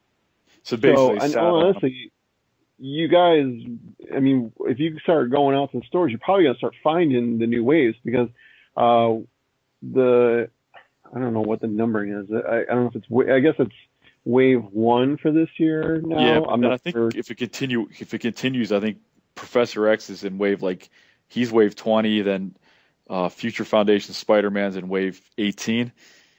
Yeah. That's the variant with Baghead. Yeah, because Big Bad Toy Store just got wave 2 in today. So wave 1 came out last week, wave 2 is this week, and I know that wave 1 was found at retail on the West Coast already. So they're going to start hitting. I found the Silver Centurion and then the Mandarin comic pack, but I mean, I'm not interested in either one of those, but I did want to get that new Sculpt Hulk that was in the 5-pack or the 4-pack for the Avengers pack with the repainted comic first appearance. Did you get it yet, or? No, it was gone. But I mean, that's another thing I noticed. Walmart raised the price on their comic packs now to I don't know if yours have or not, but they're doing resets in my area, and they jacked the price up to $18.88. Oh. So now they're pretty much in line with Toys R Us. One thing I've noticed with Hasbro and their Marvel stuff is that the movies really seem to kind of trip them up, where Marvel Universe is doing fine, and then there's a Thor movie. So they suddenly have to throw out all this Thor stuff. And then they kind of get Marvel Universe back, and then there's a Spider-Man movie. They got to throw out all the Spider-Man stuff. And then there's, an Avengers movie, and they got to throw out all this Avengers stuff. And it's basically the same stuff that you probably would have gotten in Marvel Universe, but then they have to add, you have like the core basic figures that you can look at, like the Spider-Man, and say, oh, well, that looks exactly like a Marvel Universe Spider-Man. But then right there packaged next to him is like Spider-Man and scuba gear. It's like they have to make suddenly like cobble together all this other stuff to fill out a rest of a character specific or movie specific line. It seems like they weren't really, geared up and ready for it, but maybe it's Marvel, just kind of sitting there going, hey, next year we're doing Guardians of the Galaxy, so you're going to have a Guardians of the Galaxy line. And now they're like, well, crap, let's pull out what we can in Marvel Universe. Now we're going to have to cobble together some aliens. Yeah, there's like, I think 50,000 Guardians of the Galaxy 4-packs, or what are those? Yeah, there's, technically 5. Is it 5 characters or 4 in there? Well, technically, I think they call them 3-packs, but because Rocket Raccoon and Groot aren't really considered like full figures. Full figures. Yes, there's 4 figures in that one if you count Groot, and if you count Rocket Raccoon as a figure. Right. But yeah, I mean, I don't know. But I get what you were saying too, because it does make sense now with Spider-Man and Avengers. But Walmart's totally moronic in how they do things. Like with Avengers, if I had them scan a few times because I was looking for Black Widow, so they had all these Thor figures and Cap figures on the pegs, and I'm like, why are these on the pegs? Why aren't they in clearance? They were in clearance a week before. I shit you not. They bring them back out of clearance. So he shows me on their Telzon gun, it says compatible line. So as far as Walmart's concerned, they consider Thor and Cap a compatible line. So they were stocking those on the Avengers pegs. Well, there was no chance of anything new because there was Odin figures falling off the pegs that no one had bought. And it's like, I understand that might not be Hasbro's fault, and I know Walmart is such a big corporation and Hasbro probably can't tell them how to do anything, but my God, come on. Yeah, Target I think they did the same thing, turned it into compatible lines for those because they were trying to sell them, and they had, I think Iron Man stuff in clearance. And then, like you said, 1 week, later, they're all of a sudden, they're all next to each other in the same aisle. And, that's, I don't know, like it goes back to them not knowing. I don't think they know how to manage the lines or, figure out a good schedule. Like what they really should be doing with Marvel Universe. And I don't know how about you go about doing this, but it would seem like it would make more sense to say, all right, we have a Marvel Universe line, and then this year we have a Thor movie, or we have, Guardians of the Galaxy. Why don't we make, the new Thor movie or the Guardians of the Galaxy figures a sub part of the Marvel Universe? That way you're still able to kick out a line that sells, such as Marvel Universe, and then put in like these movie figures, and like I said, I don't know how you do it because, you got to kind of come up with a packaging that works for both. And, it can possibly be a little confusing, but at the same time, kids are just looking for Marvel characters at this point. They're looking for a Thor. They're looking for, Drax or Star-Lord or whoever from Guardians of the Galaxy, that they're going to have. And but at the same time, then you also you can kind of cross-sell. You can have Captain America again. You can have, the X-Men. You can have whatever Avengers. And it just seems like that would make more sense instead of like, all right, we're doing Captain America or Avengers figure for, the first few months of this year, and then we got Amazing Spider-Man. So we're going to need to kind of shift gears in the Marvel Universe, kind of cut it off until basically July, because that's when the comic packs started showing up again. And now in August, we've got 2 waves of figures that are going to be coming out. And then, who knows, what's going to happen next, if it's going to be, another month or 2 before we see a third wave or what. But it just seems like, especially with something like the Avengers movie, they could have, put so much more out there with the Marvel Universe, because there's so many Avengers just, in the Marvel Universe. There's so many Avenger villains in the, it seems like there could have been some kind of cross, promotion, marketing, whatever there that they could have gone about doing instead of holding off on all these waves of figures that people have been going, what the hell's going on with Marvel Universe? We haven't seen anything new for like 6 months, Did they start out compatible with the universe or no? They started out separate, right? Like the only reason why I say that is because the same reason why I like the new Marvel Legends. When they first came out, the only way you could really talk to a supplier would be like if you're talking about the 6-inch Marvel Universe. And like my understanding of that was that because of all the drama that happened back in the day, the Legends and the Walmart not wanting Legends and Target not wanting Legends, that was kind of like their back door to get these figures back on the shelves was by calling them Marvel Universe, Marvel Legends, because the people that sign the papers say, okay, yeah, let's let this be on the pegs, yada yada yada. On paper, they didn't really see a difference in Marvel Universe and then these other Marvel Universe that were actually Marvel Legends. And I wonder if that Hasbro is also afraid that if they start to bombard Marvel Universe with these 5 points of articulation, Scooby Gear, Spider-Man type of shit, that it's gonna give the universe a bad name, and maybe they're afraid that these toy lines, like the universe, is gonna sit longer than it has to, and then nobody's gonna want to pick it up after that. Well, see, what I'm getting at though is you wouldn't have to do a scuba Spider-Man or space armor, Spider-Man or, Space Armor Captain America, because those figures, at least to me, I mean, I could be wrong. I don't know. Maybe kids just love to eat that crap up. I mean, I just think they're goofy figures, and, I'm sure you guys do too. Oh, yeah, of course. My point is you wouldn't have to create those figures because you wouldn't have to fill the line. That's what they feel like to me. They feel like fillers because Marvel or Hasbro's like, okay, we've got this Spider-Man and this Spider-Man. We got, Ultimate Posable Spider-Man and, Ultimate Web Slinging Spider-Man, and that's fine.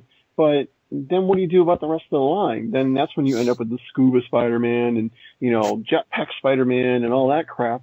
So if you were to somehow kind of use the Marvel Universe to, pull all this together and promote it, you wouldn't have to create those figures because you could then, create, other Spider-Man villains through the Marvel Universe line, kill 2 birds with 1 stone, and, not be jamming up the pegs with Scuba Spider-Man. Because it really became apparent that there was a problem with Iron Man when it was Iron Man 2 figures. Yeah. What was the deal with that, though? I've never seen a line stay on the pegs before it hit clearance as long as 3 years later they're finally clearancing all the Iron Man 2 figures off. How the hell does a line stay out for three years that's based on a movie? That was a movie that came out in 2009. Right. Kmart... Kmart finally They produced put too much.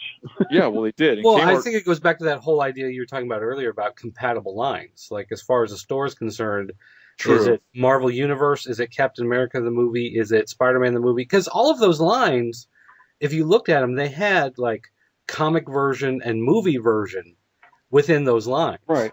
I Yeah, they almost did. feel like what they should have done is it should have been all Marvel Universe figures, but then they just put a sticker on the front of the bubble that has like the Amazing Spider-Man logo. You know, like Yeah. you want the Amazing Spider-Man movie figure, here he is, here's the sticker for him. You Yeah, know, put it right in the they package. can do whoever from the movie, and you've got 2 or 3 waves where you've got 3 or 4 of the figures being these movie related, but then you're not separating it out as a separate line. Because once you separate it out as a separate line, someone like me, you know, walking in going, well, I mean, that's the movie line. I'm not even going to look at those. Yeah. And well, Right. yeah, I don't quite get how they do that. And well, the only bad thing with the Iron Man 2 line is the comic versions were all better than the Marvel Universe versions of Iron Man. I think we lost somebody.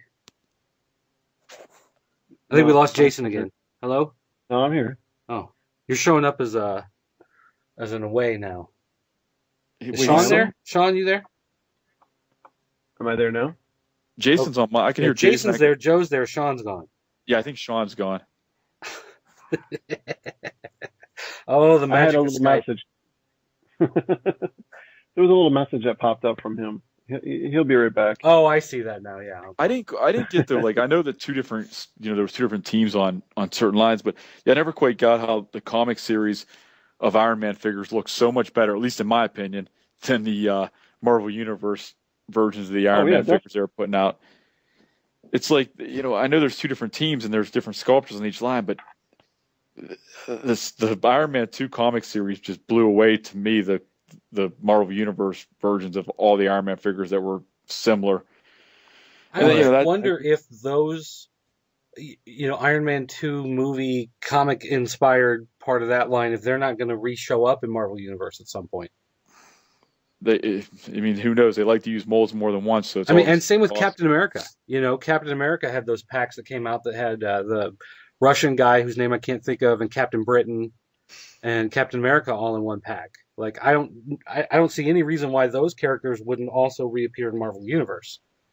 Well, the only problem that I would see was the fact that a lot of those figures, the articulation is a lot different than what is offered through Marvel Universe. Well, like, yeah, that's true, but you they're know, a little more limited. Professor X is actually, because they sold the cases. I guess Japan or China already have, not like the black market stuff, but legitimately Right. are at retail in China or Japan. The 3 waves that aren't out here yet, and Right. Professor X is actually Destro's body from the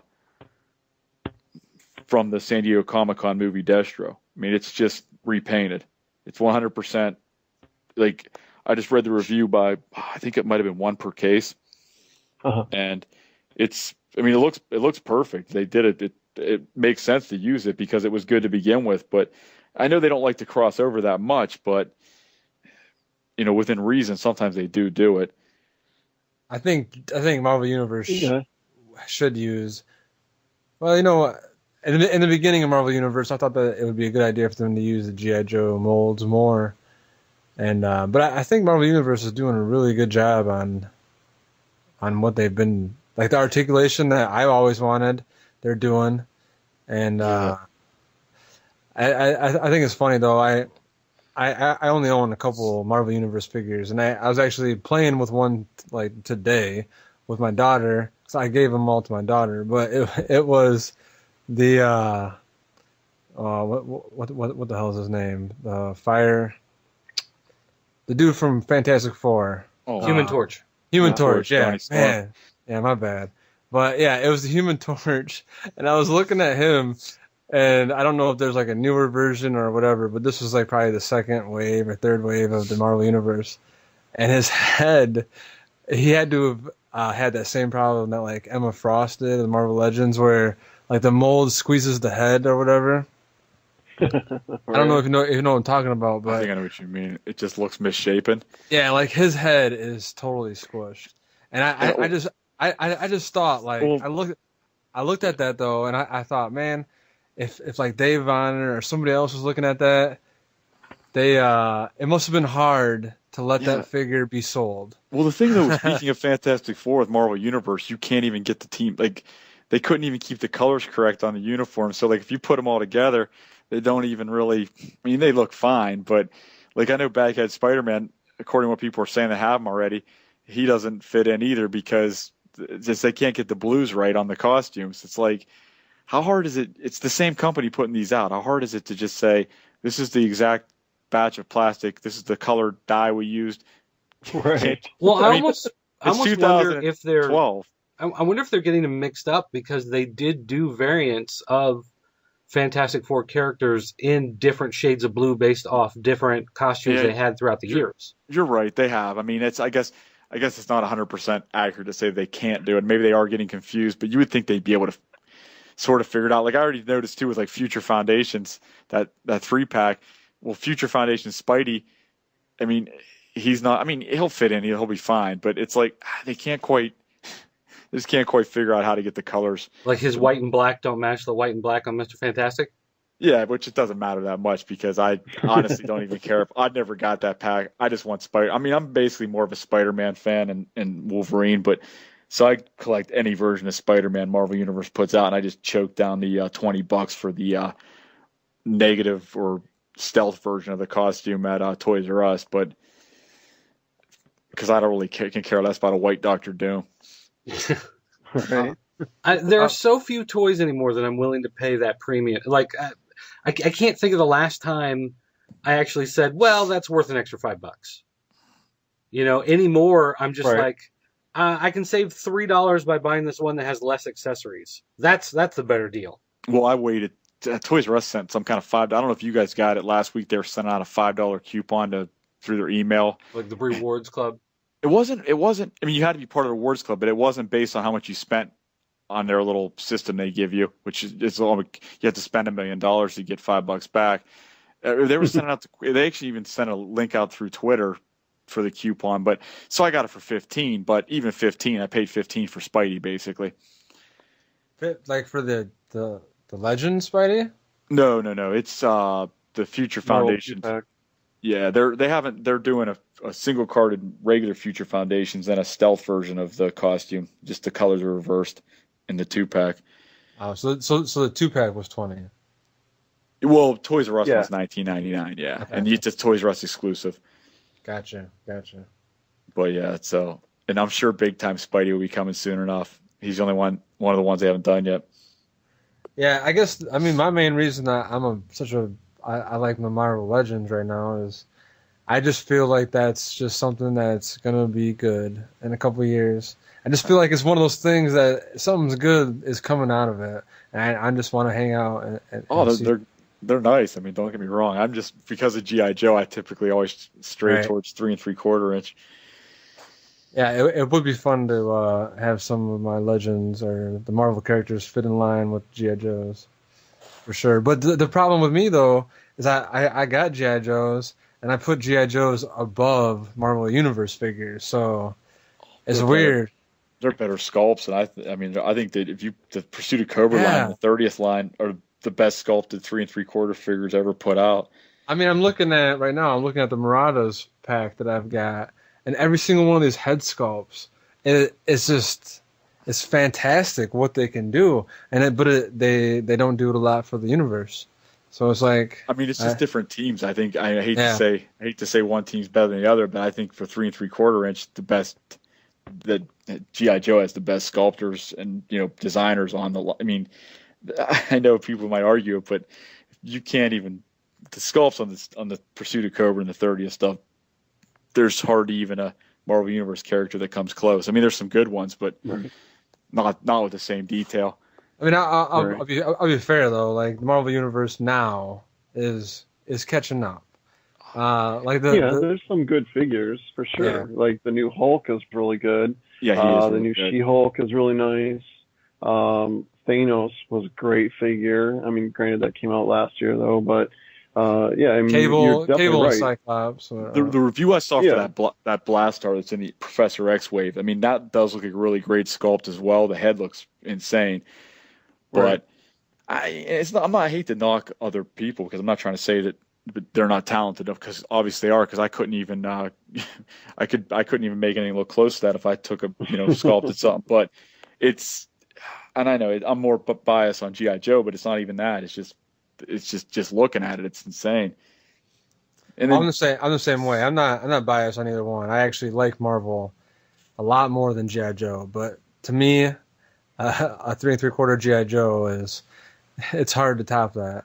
And that's why the first wave of retaliation upset me so much, just because they cut so much and it wasn't even close to what we were getting. And then, whatever. But hey, the stuff that's coming out in February is a ton better. Unfortunately, we'll have to, like Jason said, wade through some Wave 1 figures again, which I think is a mistake.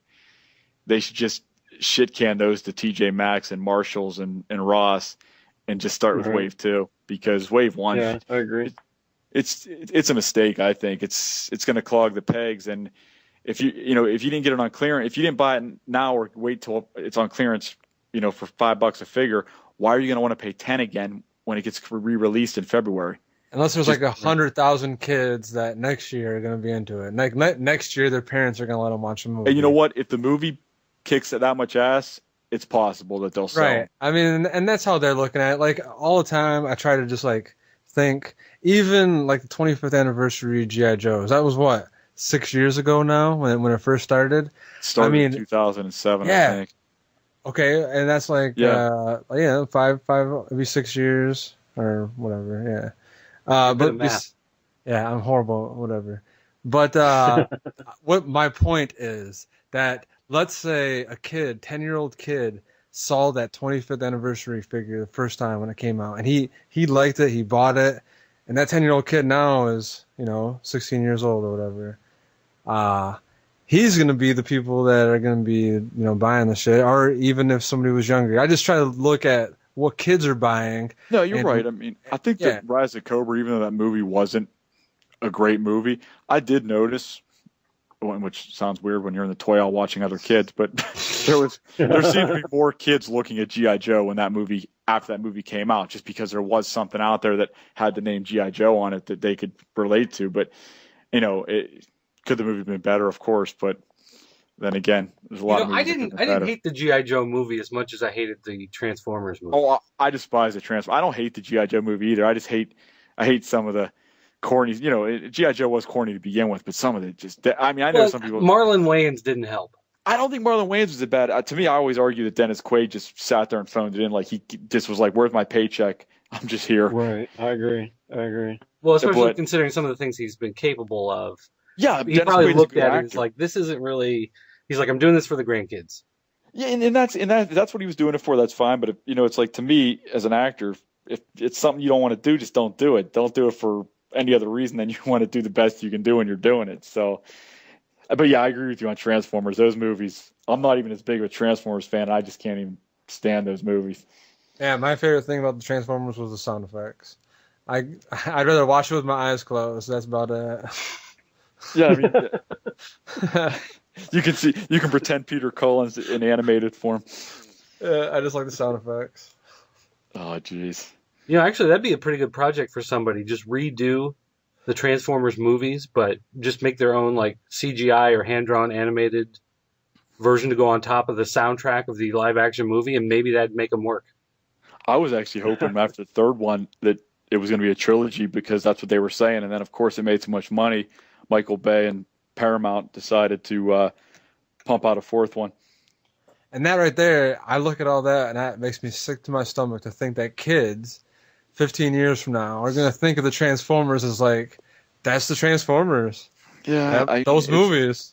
It's good and bad, I guess. In a way, it's better than the property totally just dying, but I guess you can't live in the past with it either. So yeah, exactly. Buy bot shots. Prime. Bot shots are cool. Did you see that? I just saw the Starscream with the launcher the other day at Walmart, actually last night. I haven't seen the launcher. No, I've just seen the single figure. Yeah, it's actually cool. The wings are reversed on it, and it looks like Starscream transformed, and then he fits inside and launches out. That's pretty neat. I'll have to check that out. It must be the new wave, or because they had My buddy sort of collects them when we were at Walmart after seeing the Expendables, and they had it. But it actually was really cool. I almost bought my first one because Starscream's my favorite still. Yeah, I bought 3, one for my wife, one for me, and one for my daughter that we'll play every now and then. But Jason, what were you saying about Prime? I was gonna say Transformers Prime is I mean, it's a good show. I mean, like you were saying, kids growing up, if you think the movie is what they're going to associate with, I think that it's possible that Transformers Prime might be more what they associate with. I mean, it's a tough call. I mean, it does really well. It gets great ratings. So obviously there's enough people watching it still. So there's, it could be what, a lot of kids, are associated with when they think about this Prime or, Ratchet or whatever. It's obviously not going to be like what we grew up on, but it's still a good show. I mean, it's probably one of the better Transformer shows in a long while. I enjoyed Prime. I enjoyed Prime myself, and I watched Prime. Man. I like it. It's not bad. I would hope kids are watching. I really liked the animated one, Transformers animated, and my daughter loved it too. I mean, we were talking about that before you connected. That's honestly, I think that was one of the. I know some people hate it, but I love Transformers animated. I could not get into that show. Really? There was something about. I tried watching it, and there was just something about the. From what I was really confused by what I was watching, because it was like Optimus Prime was young, and he didn't understand what was going on, and it just like the way it was set up. It from what I've read of any comics, and granted I haven't read like every Transformers comic in the world, but I've read a handful, and from what I remember of any cartoons or any movies, like this did not seem to fit anything. Like even Beast Wars. You'd start watching that and you're like, well, this is stupid. It's like apes and whatever. But then the more you watch it, the more it's like they throw in all these subtle things to like make it fit. So it's actually somewhere in the actual history. But it's like the more I tried to get into animated, it's just like this, like I can't take these like not continuity, random offshoot. Like I didn't like G.I. Joe Resolute. Everybody loved Resolute. And I just could not get into that because that was just too disconnected from everything. And it didn't feel like it was a great homage to what came before. If you're going to do your own thing, then at least celebrate what came before. And Resolute to me just felt like, we hate everybody, so we're just going to kill everybody off. Yeah, well, they did want to kill some people, but I think with Transformers animated though, they did try to stay true to like the design though. Most of the Transformers looked like G1 Transformers. I mean, right. Yeah, I bought some of the toys. I was at like Wizard World C2E2, and they had 2-packs and 3-packs that were like $15. I mean, it's like whatever. Right. It's cheap enough that why not grab some? And I think they looked okay, but just the show itself, I couldn't get into. I think the first season was I didn't love the first season as much as the season 2 and 3. Season 2 and 3 threw in so many nods to like just random things and just. I just thought they did the Dinobots good, and they tried to stay as true as they could, but they did do their own spin on it. Whereas with Prime and the Transformers movies, it's almost like I don't even know what they're doing with that. I mean, I do like Prime. Prime doesn't bother me that much, but I don't know. It's just one of those things. I think Prime works for me just because I hate the movies so much. I'm looking for anything else. Well, see, and that's exactly what I think is making Prime well, even with the new people. Is that they came from the movies, and here you go, you got something better. Right. So. Yeah, well, Prime. I had to stop myself from not buying Prime figures, but and then I'm glad I did because all I see is bumblebees on the peg, so I would have been pulling my hair out. Well, they changed their damn scale. That's what I don't like. They fucking with like the deluxe scale, left and right. Well, yeah, but did you see the what's the video game called? The Fall of Cybertron. Yeah, those things are like Optimus Prime is deluxe scale, and he doesn't even look like barely looks like he's like the little Legends class. Yeah, I bought Shockwave from that line because I was like, he's one of my favorite characters, and I just got it home and opened it up.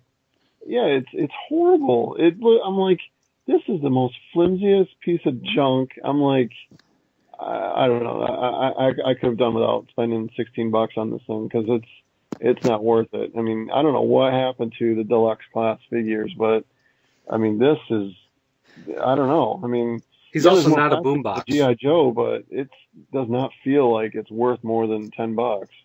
Yeah. Well, no. Wait, you mean not Soundwave, but Shockwave? Yeah, because Shockwave. Yeah. I almost bought Shockwave too, but then he just looked too small. Yeah. I was disappointed. Yeah, definitely let down. I'll probably end up passing it on to somebody. I mean, because right now he's the only Transformer I own because I got rid of everything else.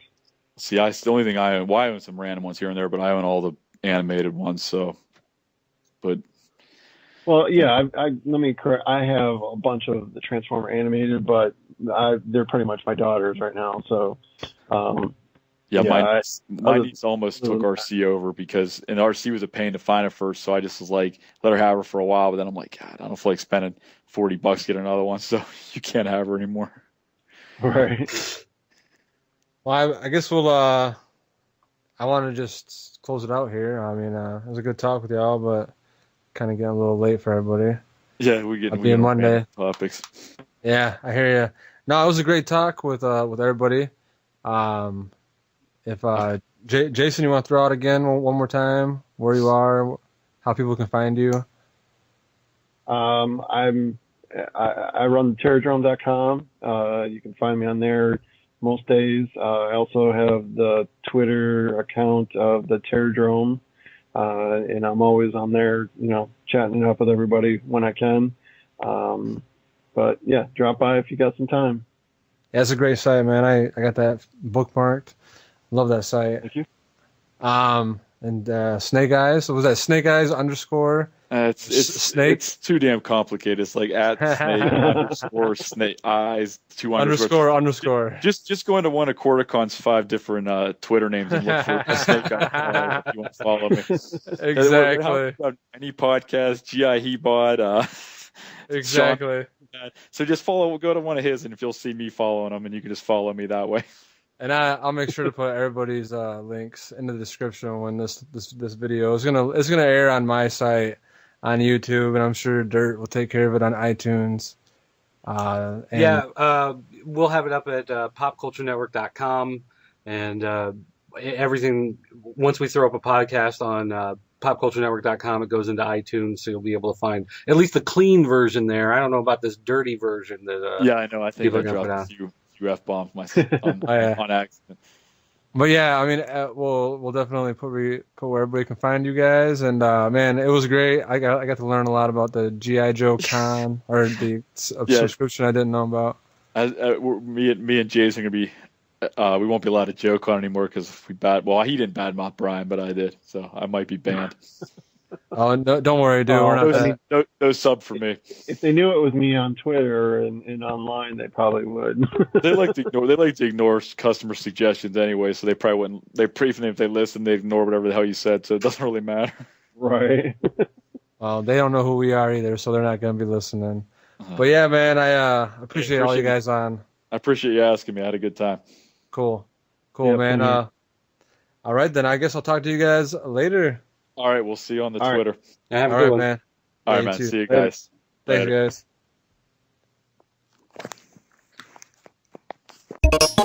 guys.